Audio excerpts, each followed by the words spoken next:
السلام عليكم ورحمة الله وبركاته.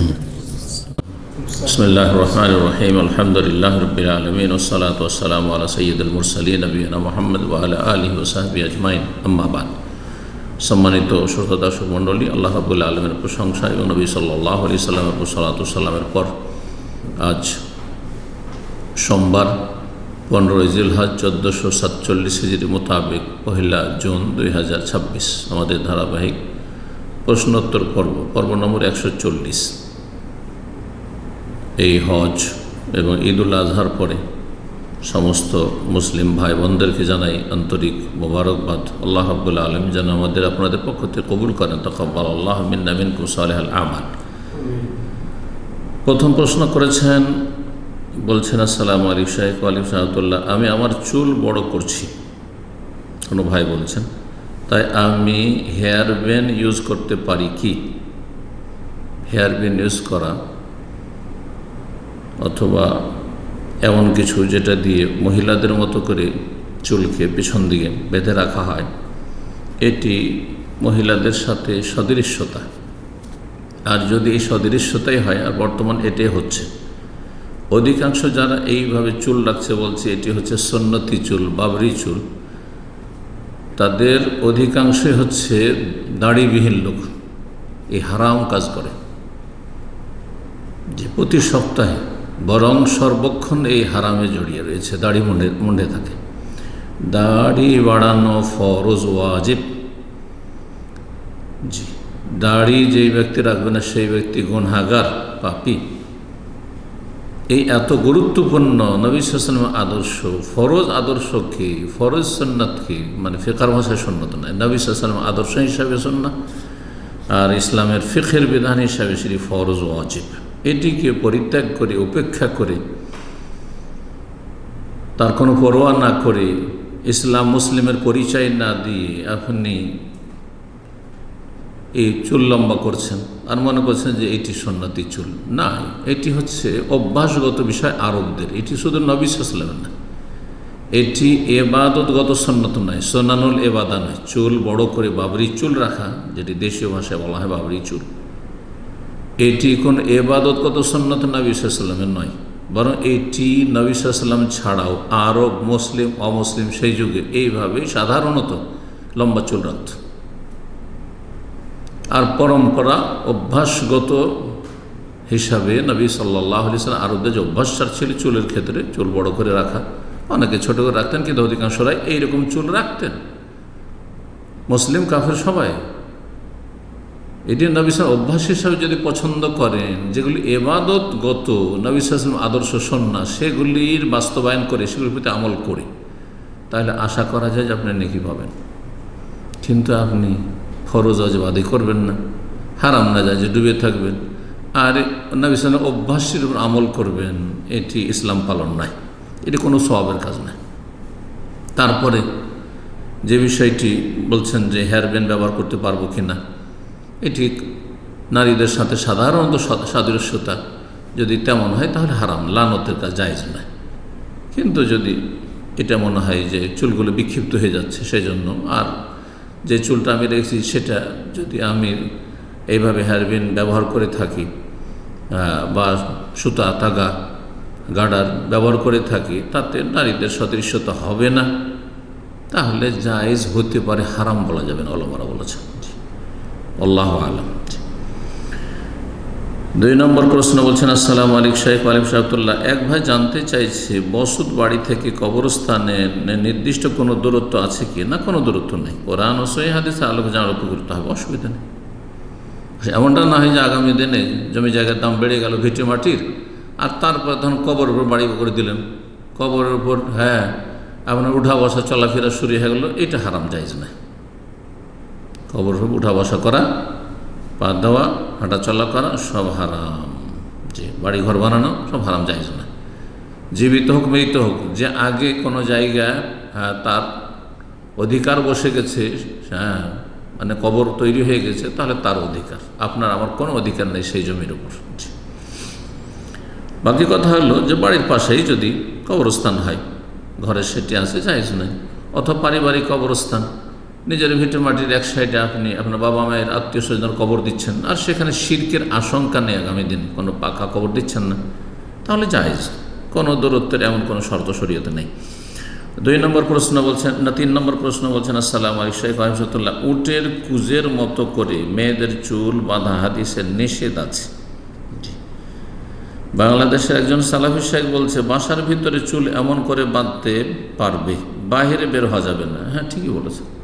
স্বামীর সামনে যদি সাজগোজ এভাবে করে আর চুলের বেনিকে উঁচা করে রাখে, জি, উটের কুজের মতো করে, চূড়ার মতো করে, কোনো অসুবিধা নেই, জায়েজ আছে। কিন্তু বাইরে যখন যাবে, আপনার বোরখার ভিতর থেকে বোঝা যাচ্ছে যে চুল খোপা বাঁধা আছে আর উঁচা করা আছে, তাহলে হারাম, এটা আকৃষ্ট করবে। বোরখার ভিতরে থাকলেও জায়েজ না, আর বিনা বোরখাতে শাড়ি পরে আছে অথবা সালোয়ার কামিজ পরে আছে, একটা হালকা ওড়না আছে, আর তাতে এভাবে চুল খোপা বেঁধে আছে উঁচা করে, যেটা স্পষ্ট বোঝা যাচ্ছে বাইরে, তাহলে হারাম, জায়েজ না। এটি জাহান্নামীদের লক্ষণ, নবী সাল্লাল্লাহু আলাইহি ওয়াসাল্লাম বলেছেন। জি, মুমিলাতুন মাইলাতুন, তারা নিজেরা অন্যের ওপর আকৃষ্ট হয়, ছেলেদের ওপর, আর ছেলেদেরকে আকৃষ্ট করে, নিজের আকৃষ্ট হয়, অন্যদেরকে, যুবকদেরকে আকৃষ্ট করে নিজেদের দিকে। এরা জান্নাতের সুগন্ধি পর্যন্ত পাবে না, জান্নাতে প্রবেশ করবে, লা ইয়াদখুলুল জান্নাতা ওয়া লা ইয়াজিদুনা রিহাহা, সহিহ মুসলিমের হাদিস। তো নাবালক মেয়েরা চুলের ঝুঁটি করে হেজাব ছাড়া বাহিরে বের হয়, এর বিধান কি? নাবালিকা হলে অসুবিধা নেই, নাবালিকা হলে জায়েজ, কোনো অসুবিধা নেই। নাবালিকার জন্য শরীয়তের বিধিবিধান ফরজ নয়, কিন্তু 10 বছর বয়স হয়ে গেছে, তার আগে থেকে অভ্যাস করাবেন। যেমন সালাতের অভ্যাস 7 বছরে করাবেন, তেমনি মাসিক হওয়ার আগেই 9 বছর 10 বছরের আগে থেকেই আপনি অভ্যাস করেন বাচ্চাদের ছোটো মেয়েদের যদি ছোটো থেকে একটু হেজাবের অভ্যাস করান, তাহলে হঠাৎ করে যখন মাসিক হলো, সাবালিকা হয়ে গেল, তখন হেজাব করাটা সহজ হবে, না হলে খুব কঠিন হবে। জি, অভ্যাস নেই যেহেতু। অনেক সময় নাবালক সাবালক বাচ্চারা অন্যায় করলে বলে থাকি, আজকে তোর কপালে দুঃখ আছে, পিটনি আছে। না, এই দুঃখ আছে আপনি কি করে জানলেন? এইসব গাইবের কথা সব বলা জায়েজ নাই। জি জি, বা দুঃখ কামনা কারোর জন্য জায়েজ নাই, বদ্ধ করলেন আপনি। পিটনি আছে, শাসন করার জন্য ধমক দিলেন, তখন মায়ায় পড়ে আর পিটাই না, আগে যা বলেছি সেটা গুনাহ হবে না কি? জি, হালকা প্রহার করে গুনাহমুক্ত হইতে হবে না, এমন কোনো বিষয় না। কাউকে ধমক দেওয়ার জন্য, চমকাবার জন্য, ভয় দেখার জন্য কিছু বললেন, শাস্তি দেবো, এই করবো সেই করবো, আর তারপর ক্ষমা করে দিলেন, আরও ভালো, ক্ষমা করে দেওয়া ভালো কাজ। জি, ক্ষমার দ্বারা মানুষকে আকৃষ্ট করা যায়, আর শাসন করে মানুষকে ভয় ভীতি দেখানো যায়, কিন্তু আকৃষ্ট করা যায় না, অন্তর জয় করা যায় না। বাচ্চারা অনেক কিছু চায়, সান্ত্বনা দিয়ে বলি পরে দেব, সেটা কি দিতেই হবে? হ্যাঁ, এমন কথা যদি বলেন তো দিতে হবে, না হলে মিথ্যা বলে গণ্য হবে, যেমন হাদিসে রয়েছে। 4 নম্বর প্রশ্ন বলছেন, আসসালামু আলাইকুম শেখ। ওয়ালাইকুম আসসালাম রহমতুল্লাহ। বলছেন বাবা মারা গেছে কিছুদিন, বোনদের ও ভাইদের বিয়ে দেওয়া, কিছুদিন আগে, তারপরে বলছেন যে বোনদের ও ভাইদের বিয়ে দেওয়া হয়নি। ভাইদের বিয়ে দেওয়া আবশ্যক নয়, তবে বোনদের বিয়ে দিতে হবে। জি, এটি দায়িত্ব অভিভাবক হিসাবে আপনাদের। এখন যে ভাই বোনদের বিয়ে হয়ে গেছে, তারা নিজেদের ভাগের জমি নিতে চায় ও কিছু দিতে চায় না বাকি বোনদের ও ভাইদের বিয়ের জন্য, এই ক্ষেত্রে ইসলাম কি বলে? ইসলাম বলে যখন কোনো ব্যক্তি মারা যাবে, তখন তার মিরাস, পরিত্যক্ত ধন সম্পদের সাথে সাথে ভাগ বণ্টন করতে হবে, বিলম্ব করা জায়েজ নয়। তার বিয়ে হয়েছে না হয়েছে তার ভাগটা দিয়ে দেবেন তাকে, হ্যাঁ। আর তারপরে তখন বিয়ের প্রয়োজন হবে, তখন সহযোগিতা করবেন। আপনার ভাইরা রয়েছেন, যদি একাধিক ভাই থাকেন সবাই সহযোগিতা করবেন, সবার জন্য আবশ্যক মেয়ে বোনের বিয়ে দেওয়ার জন্য।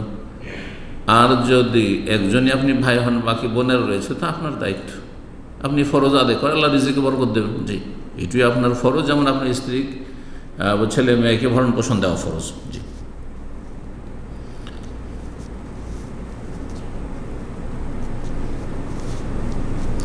পাঁচ নম্বর প্রশ্ন বলছেন, আসসালামু আলাইকুম শেখ। ওয়ালাইকুম সালাম। প্রশ্ন, ইমাম মসজিদের মেহরাবের অংশে দাঁড়িয়ে নামাজ পড়াবেন, এটা আবশ্যক নয়।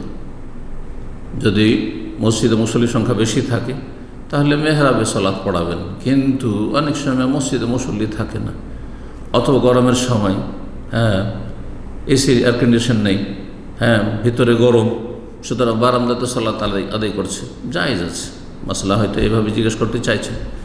এখানে সৌদি আরব বড় মসজিদগুলোতে, জমা মসজিদগুলোতে কী হয়, সামনের দিকে সালাত হয় না, অনেক পেছন দিকে একটি জায়গায় মাঝখানে মেহরাবের মতো রাখা হয়েছে, সেখানে ইমাম দাঁড়িয়ে নামাজ পড়ে। সামনের দিকে অনেকটা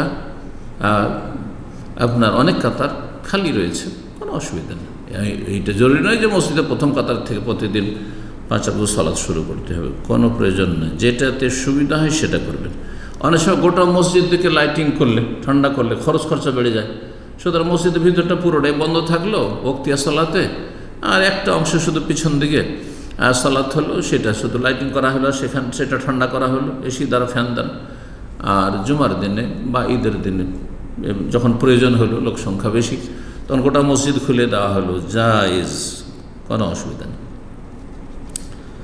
তারপরে প্রশ্ন করেছেন আর একটি, বলছেন মহিলারা রমজান মাসের ভাঙতি রোজা থাকলে সওয়াল মাসে রোজা একটানা করতে পারবে কি না? ভাঙতি রোজা করে 2-1 দিন পরে নফল রোজা করতে পারবে, একটানা রাখতে পারবে। যে কাজা রোজা রয়েছে সে রোজাগুলি পুরা হলো, আর তারপর 6 সওয়াল সাথে শুরু করে দিল। মাঝখানে গ্যাপ দিতে হবে এমন কোনো প্রয়োজন নেই। যদি কেউ ধারণা মনে করে যে না মাঝখানে গ্যাপ দিতে হবে, তাহলে এটি বেদাতি ধারণা হবে, ভুল ধারণা, কোনো প্রয়োজন নেই। 6 নম্বর প্রশ্ন বলছেন, আসসালামু আলাইকুম শাইখ ওয়ালাইকুম সালাম, জুমার ফরজ নামাজের পর মসজিদে যে 4 রাকাত নামাজ আদায় করব, তা কি একসাথে 4 রাকাত নাকি 2 রাকাত করে আদায় করব? 2 করে আদায় করবেন, এটা বেশি উত্তম। 4 কেউ পড়লে জায়েজ।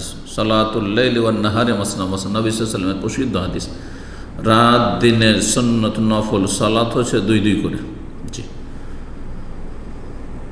এটি বেশি উত্তম।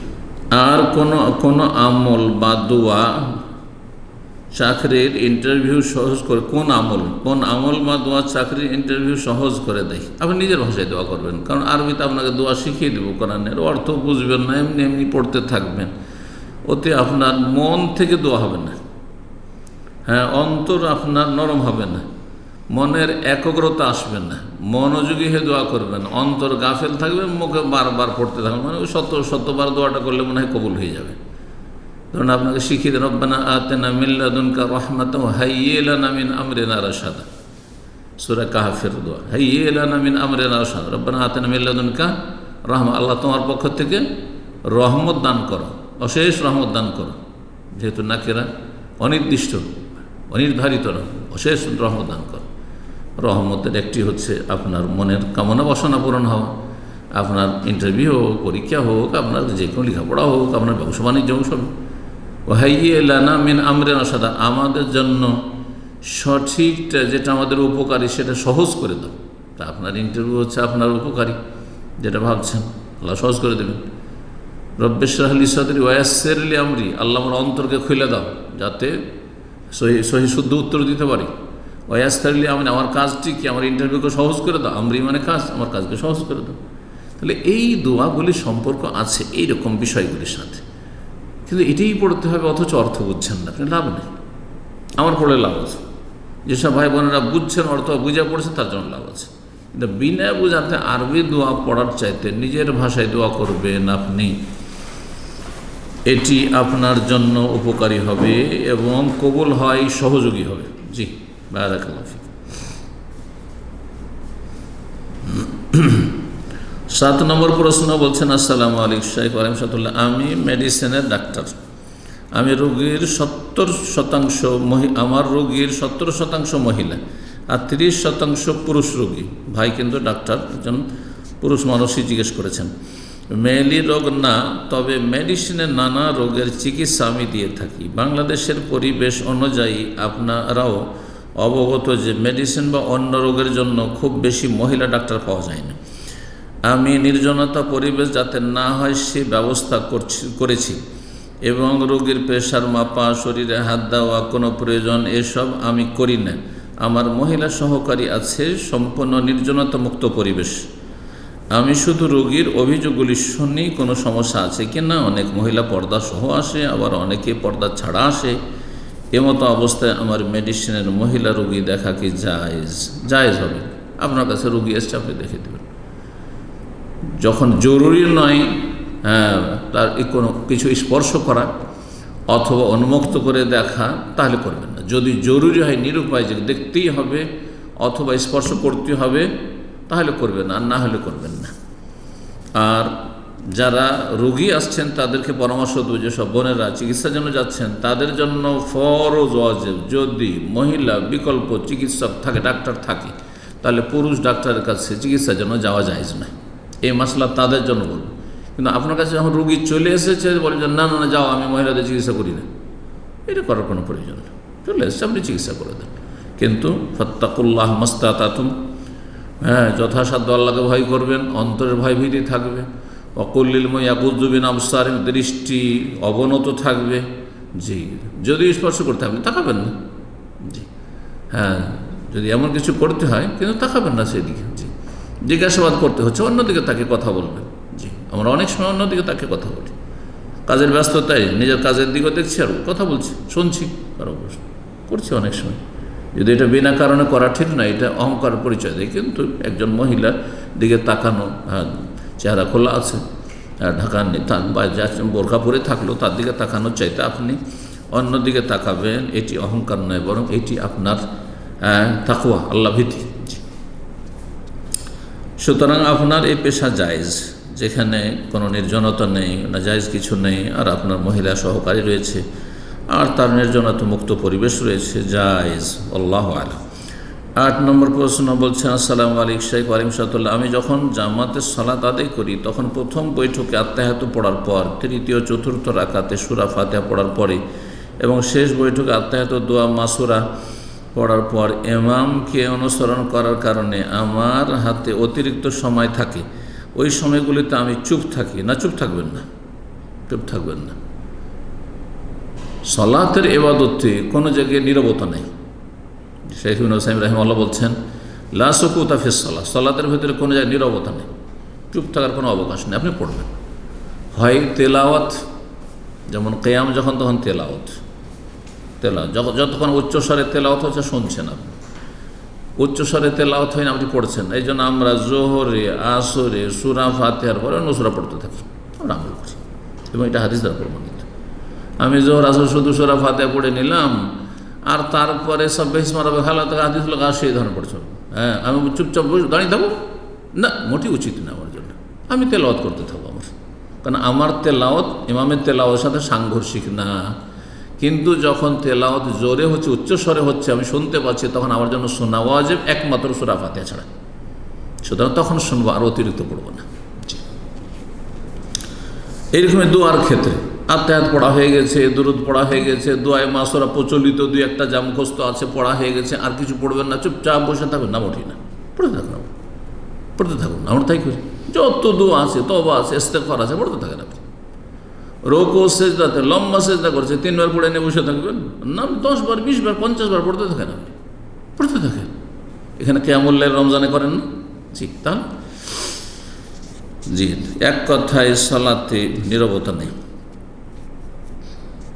বলছেন যে সালাতের মধ্যে এইরকম সময়গুলিতে আমার করণীয় কি? যেমনটা বললাম, পড়তে থাকবেন আপনি, যেখানে তসবির জায়গায় তসবি করতে থাকবেন, যেমন রুকুতে তসবির জায়গায়, রুকুতে আপনার দোয়া জিকির আজকার চলবেন, নিজের জন্য দোয়া নয়, জিকির মানে তসবির জিকির করবেন আপনি, বিভিন্ন তসবিগুলি পাঠ করবেন না, শুধু সুবহান রাব্বিয়াল আযীম পড়তে এমন কথা নয়। জি। 9 নম্বর প্রশ্ন বলছেন, আসসালামু আলাইকুম শাইখ ওয়া রাহমাতুল্লাহ। পশ্চিমবঙ্গ কুচবিহার থেকে বলছি, অনেকেই ড্রাইভিং লাইসেন্স ছাড়া গাড়ি চালায়, এটি হারাম, জায়েজ নয়। যেটা দেশে বেআইনি, হ্যাঁ বেআইনি, আর বেআইনি কাজ হারাম, জায়েজ নয়। মুসলিম দেশে থাকেন, অমুসলিম দেশে থাকেন, আইন মেনে চলতে হবে, এবং লাইসেন্স নেই মানে আপনার অনুমতি নেই চালাবার। সুতরাং লাইসেন্স হোল্ডার হবেন, তারপর গাড়ি চালাবেন আপনি। একমাত্র কোনো জায়গায় ফাঁকা মাঠে ট্রেনিং করছেন, সেটা ভিন্ন বিষয়, এখানে কোনো রিস্ক নেই, ঝুঁকি নেই, আর আপনি চালাতে পারছেন, অথবা আপনার পাশে প্রশিক্ষক বসে আছে, সেটা ভিন্ন বিষয়। বলছেন যে এমতো অবস্থায় সে অ্যাক্সিডেন্ট করে যদি কাউকে মেরে ফেলে, তাহলে সে খুনি হবে? জি, জায়েজ নয়, হারাম কাজ করবে, সে কাবিরা গুনাহ করবে। বা নিজে মারা যায়, নিজে যদি মারা যায় আত্মহত্যাকারী হবে। জি, সেই ক্ষেত্রে শরীয়তে সেই ব্যক্তির অবস্থান কি আত্মহত্যাকারী নাকি কাউকে মেরে ফেলার পাপ হবে? জি হ্যাঁ, যদি কাউকে মেরে ফেলে তাহলে সে খুনি হবে, কাতিল হত্যাকারী হবে। আর যদি সে মারা যায় অ্যাক্সিডেন্ট করে অথচ গাড়ি চালাবার যোগ্যতা নেই তার, তাহলে সে আত্মহত্যাকারী। বিশেষ করে তার যোগ্যতা যদি না থাকে, ধরেন লাইসেন্স নেই কিন্তু পাকা ড্রাইভার, নতুন চালাচ্ছিল, তাহলে তো তার যোগ্যতা আছে, তাহলে তখন আত্মহত্যাকারী বলা যাবে না অথবা খুনি বলা যাবে না। কিন্তু সে গুনাহগার সরকারি আইন অমান্য করার জন্য, কিন্তু অযোগ্য, হাত পাকা হয়নি, পাকা ড্রাইভারও না আর লাইসেন্সও নেই, আর গাড়ি চালাচ্ছে, মদ খেয়ে গাড়ি চালাচ্ছে, ঘুমন্ত অবস্থায় গাড়ি চালাচ্ছে, তাহলে আত্মহত্যা জি যাইজ না, হারাম।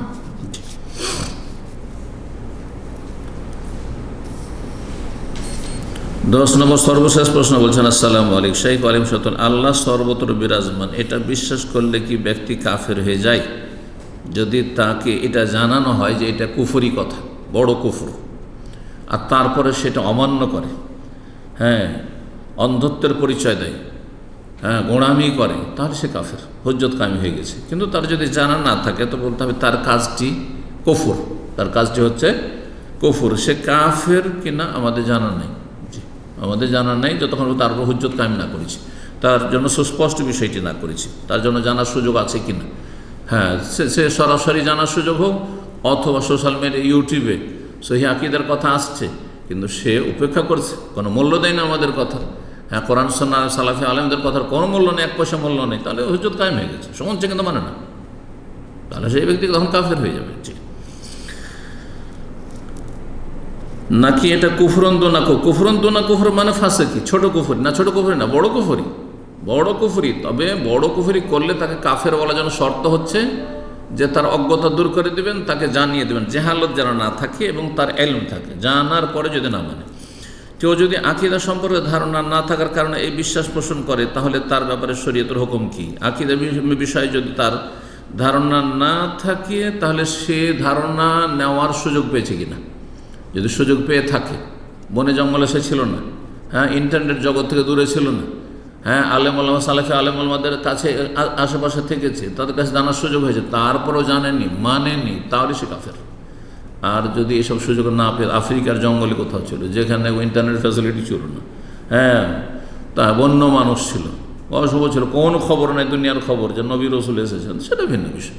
অমাকুন্না মুআযিবিন হাত্তা নাবাসা রাসূলা, অতক্ষণ আমি আযাব দেব না আল্লাহ, যতক্ষণ রাসূল না পাঠিয়েছে, অত রাসূলের নাই আলেম ওলামা দায়ী না গিয়েছে, দায়ীর কথা তার কাছে না পৌঁছেছে। এখানে আজকের প্রশ্ন তো শেষ করছি। আল্লাহ যেন আমাদেরকে ভালো কাজের তৌফিক দান করেন আর পাপাচার থেকে আল্লাহ বেঁচে থাকার তৌফিক দান করেন। সুবহান রাব্বিকা রাব্বিল ইজ্জাতি আম্মা ইয়াসিফুন ওয়া সালামুন আলাল মুরসালিন ওয়া আলহামদুলিল্লাহি রাব্বিল আলামিন।